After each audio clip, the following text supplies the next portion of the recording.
Hey, Algebra folks. Good morning to you. If you are in class today, we're going to be taking, there's a new assessment, which is now available to you. It's actually been available for a little while. I just didn't realize we were there yet. So there's an assessment available. There's also new content.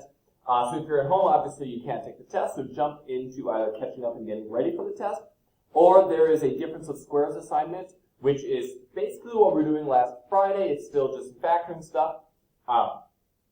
But jump into that if you're at home and get caught up so you can take the test. The assessment is just on greatest common factor and factoring things out. So there isn't, like, we're not factoring quadratics quite yet in that assessment. That's what we're working on in class, and we're probably going to do some review on it again tomorrow because I know that takes some time. So if you're at home, jump into difference of squares is the name of the assessment. If you are in class today, then you're going to do the assessment, and then you will be doing some difference of squares stuff here as well. I will see all of you in class.